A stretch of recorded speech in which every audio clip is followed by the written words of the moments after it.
So then, is it arguably that you are like the Godfather of Quebec craft beer? Well, I wouldn't go as far as to say that, but I mean, we were. If you started it. We were the originals, original ones. So it's maybe it's a Godfather status. I feel like it kind of is. I feel like that's good. So I feel like I'll drink to that. Hey, man. cheers, Sure. man. Cheers.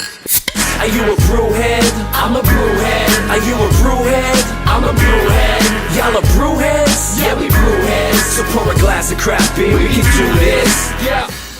What's good, y'all? This is C-Certified Brewhead, and welcome to episode 118 of Beer Night, the podcast. This afternoon, we are in glorious... Is this actually Sherbrooke?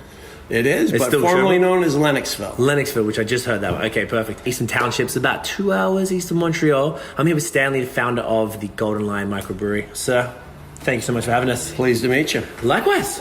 Very cool place. I like this. I like it a lot. I like the vibe. I don't see too many like pub-style breweries these days. That's right. We were fortunate enough to have a real good pub to put our wherewithal in, and we've been rolling along ever since. I love it. We were just talking with the lovely ladies from the Cantons-de-l'Est Tourism Board, and they were telling me that you are the oldest brewery in the region. Is that correct? We are, in fact, in the province. Yeah, Amazing. In the province. In 1986, we opened Wow. up, and You've been here been rolling forever. ever since. Yeah, That's insane. So what's that? 32 years? that's right. Yeah, we've Wow. got some big celebrations coming Hey up. man, yeah. Yeah. Congrats. Thank That's you. fantastic. So start off with what we're drinking, and then we're going to get into your beer story, how you got into beer, and then the story of the brewery. What do you got there, man? So I've got the Lion's Pride, which is is? a dark brown British-styled beer. It's this guy. Beautiful. Yeah, and it was the first beer I brewed. So that really is the beer that I envisioned when I got into brewing. And it took quite a few batches for me to get down to the recipe. Right. But when it finally hit, that was it, and we've been brewing it ever since. So Amazing. that's my go-to beer always. All the time. And then I have the Irish Stout, You do. which one's this one? Is it this guy?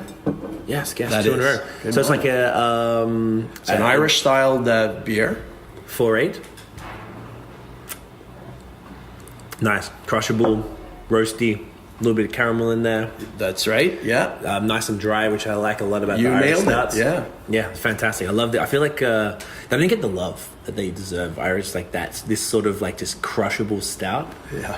They just don't get enough shine. I don't know why. Well, it was a hard beer to launch here in Quebec, to tell you the truth. Really, eh? Yes. Stout people, I don't know, they were a little afraid. Now with the microbreweries flourishing and a lot of different beers coming out, I find that it's people are adapting to new styles, and Yeah. it kind of was a new one when we first started with Right. that in 1990. There was Guinness, I think, and Probably about a it, right? Champlain Porter was on was the that market from? for a little while. That was a Labatt's product, Labatt, but okay. Before it's my pretty time. hard to find anymore. right. But They yeah, have that's a a- Labatt porter. I think maybe it turned into that. Yes, quite possible. Okay. Yeah. So how did you get into beer then? If you're starting the brewery, Well, in it was 86? kind of a transition of things. It was my father and a couple of professors, his colleagues from Bishop's University, that started the pub. So Right. we sort of grew up in the pub business, and that was a whole lot of fun. But after my graduate degree at Bishop's, it was time to move on. So I did, and I moved out west for a while. And that was when microbrewing started to hit Canada. And the first one was out in Horseshoe Bay in British Columbia. Right. And that made it, acceptable on a federal level to get into this industry. Because who thought that brewing was actually an occupation? Back then it was Molson, Labatt's, and O'Keefe, kind of. Right. So that opened it up, and then, having a great pub and a building beside it, that's what started it. And so off to England I went to learn how to brew, and brought me back home, which I love this area, the townships. It's magnificent. So Right. So that became my occupation. amazing. And then you purchased the building. You started off. That's right. We already had the building because we bought it for the parking lot, basically, and Right. it was empty, filled with broken tables and chairs that a pub will accumulate. Okay. But it ended up being a perfect brewery. So it was Right. an old garage station. So kind of dealing with liquids. Right. Just used to it. So like the way this is situated, we have this building, which is the actual pub. People are hanging out, and then just in the parking lot there's the actual Facilities the for production brewing. facility. Yeah. What's the size of the facility there? As far Well, as it's production? 40 by 40. Oh, as far as production, yeah, we do. It's 8 hectoliter batches that we do. So Okay, small nice. batch brewing. Okay. We, like many breweries, will double them up. So for some of our popular recipes, like the blonde, the amber, the pride, we'll double batch those. So 16 hectoliters at a time, fermenting, then conditioning and bottling. And we're brewing 3 times, 4 times a week. The rest of Nice. it is all the packaging, the bottling, the cleaning. That's an ongoing process. Oh, Yeah. I can bet it never ends. Never. So it's great that you've got a ton of bottles here. So we've got 2 seasonals and your 5 core brands. That's right. That's Yeah. accurate. And these 5 here are year round. Are year round. And you do occasional seasonals. I didn't Right, get so we've a got chance to a look. blueberry. Well, that's our the pumpkin? Our pumpkin. Nice. So we do that for Halloween, You obviously. did that this year? Did you do that again? We actually did not know this year. We had a shutdown in the brewery in order to just plant maintenance and overhaul.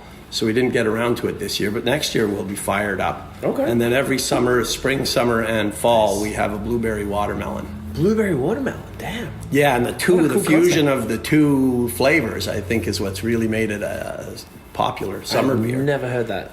And it finishes with just a slight hint of watermelon, which kind Nice. of makes you want to have another. Have another sip. That's fantastic, man. It's very, very cool. So, this is around the corner from the university. So, would you? Is it? I guess this is like the local for the school. kids? Yes, well, it's that's one beautiful thing about the British-styled pubs too, is that it's really any man's pub. True. So yes, for sure, the Bishop students will come up. They have some great nights here catered around them. But it also, the professors will walk through, the townspeople walk through, tourists walk through. So you Right. just really never know who's coming in. Then you've got, years and decades of Bishop's graduates who have moved on in life. But if ever they're close to the area, They come in, in yeah. they come. So it's Right. a real sort of central meet and greet, have a pint. And you never know who's going to be there. That's well fantastic. outside of me. Yeah, as you're always Yeah. there. So, if you're starting in 1986, and if you're the first brew pub in the province, what were the challenges surrounding that? They were a lot because, so I took my brewing studies in, it was 84, and then it was to build a plant, get all the legislation changed. So that was about a probably year and a didn't half exist. for legislation. There was nothing. There were the brewery guidelines for Molson's and Labatt's. Right. Nothing for microbreweries. So we had to work with the Régie Alcool Corset des Jeux. We followed the milk guidelines as far as dairy industry codes for food and quality. So that was all good. But then it was to find equipment. And that was very difficult because, of course, it just was nobody supplying anyone in Canada with microbrew equipment. So what I had done when I was in England was got some plans for the brew house equipment. And I had that manufactured locally here in Lennoxville by a propane tank company. Wow. All out of stainless, so it's beautiful stuff. Still using it to the day. Right. And then my original fermenters and conditioning tanks came from England. Bought those secondhand and shipped them over. Amazing. So it was difficult. You had to kind of patchwork it all together. That's right, and ingredients too. Right. Fortunately we had Canada malting right in close by. Montreal, so Right, that right. was our Canadian 2-row barley. But the rest of it had to come from England itself, as did Wow. the yeast and so everything it's- hops too. Hops as well, yeah. There was nothing. We had a couple of home brew places. Gordon's Cave à Vin was in Montreal, run by a former Bishop's alumni too, who I knew. So he was able to get quite a bit of the stuff that I needed, but not on the scale that I needed. So that took a bit of doing. Right. So then, is it arguably that you are like the Godfather of Quebec craft beer? Well, I wouldn't go as far as to say that, but I mean, we were. if you started it. we were the originals, I don't know. original ones. So it's maybe it's a Godfather status. I feel like it kind of is. I feel like that's good. So I feel like I'll drink to that. Hey, man. cheers, Sure. man. Cheers. Because it's not every day you get to talk with the gentleman who created the province's craft beer scene. I mean, it's very, very cool. So I mean, I guess. So how did it go with, clearly people were, this is the Labatt province, people are, the blue, they love it.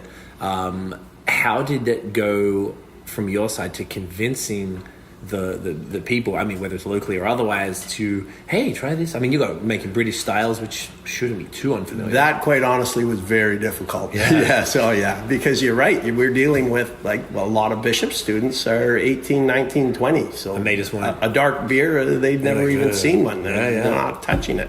Summertime is when we open. We open July 1st. Nice. Good, Well, the last thing anybody wants is a dark brown British beer on a patio. So that was a difficult sell. But we were very fortunate with Lennoxville that a lot of the business people, the locals, professors had traveled. So a lot of them had been exposed to British-styled beers. At that time, I don't even think the SAQ had a lot of imported beers.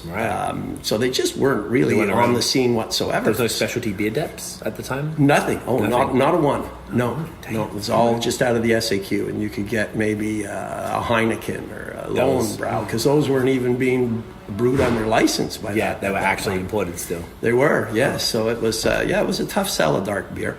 But we did have people that loved the all-naturalness to it. They loved the small craft brewing of it. Yes. And the other difficult, probably what made it the most difficult, was that my first batch pretty much wasn't really what I had envisioned, and neither was the second, and neither was the third or the fourth. So it was, they weren't really what I wanted. They weren't bad, but you kind of had to work your way through it. Then once I got the recipe down, then that made it easier for people to latch onto it and drink it as their regular beer. Did you dump those first few batches? Oh, never. Oh, no. No. They weren't that bad. They weren't that bad, but they just weren't on point. Right, exactly, yeah. And it was hard for me to go up and say that, to sell it, because I really couldn't say that, this is the beer that I've always searched for, because it really wasn't. It was getting close, but it wasn't. Not quite it. So, but I was very lucky that people stuck by and encouraged and supported, and without that, it probably would have failed, quite honestly. But they didn't. They held on, and my skills improved too. The beer improved, and then it became consistent, and that was the number one thing today is the consistency of that product. That's the work, really. And that's probably the biggest challenge for breweries, period. I think so, for all of them. Yeah. With changing weather temperatures, with changing ingredients, to change this and that. Yes, that's right. Yeah. I mean, at least one thing you've had on your side, I guess, is you've maintained the same equipment the whole time. So once it's dialed, I mean, you are dialed. You're just dialed in. Yeah, we've got, now with a new recipe, we may have to brew it a second time just to tweak it, but we're pretty bang on. That's pretty right off the bat. Yeah. Stan, mate, thank you so much for your time. Hey. Really appreciate it. Real pleasure meeting you. Likewise. And continued success. I love what you're doing, and you got to be having as much fun as the brewers do. I really think I get to. Yeah. With a fraction of the work. And no cleaning. Haven't done any cleaning yet. Where can we find Golden Lion online? It would be lionlennoxville.com. Okay. Yeah. And is there anything on social media, or all that social is? No, Facebook. That's one of my brother's departments. I'm not really one of those techno guys. He's got us out there wherever that may be. That's all that matters. Yeah. Perfect. Guys, thank you so much for watching and listening. If you enjoyed the episode, make boom, smash the thumbs up, hit subscribe below, and hit the notification bell so you know when the new drops. Follow us on social media at BAOS Podcast, and check out the long form audio. You can hear very attractive gentlemen like Uncle Stan right here talk about beer on Spotify. Follow us there, and Apple Podcast, review, rate, subscribe. But that's it, guys. Thanks for watching. Cheers. Cheers.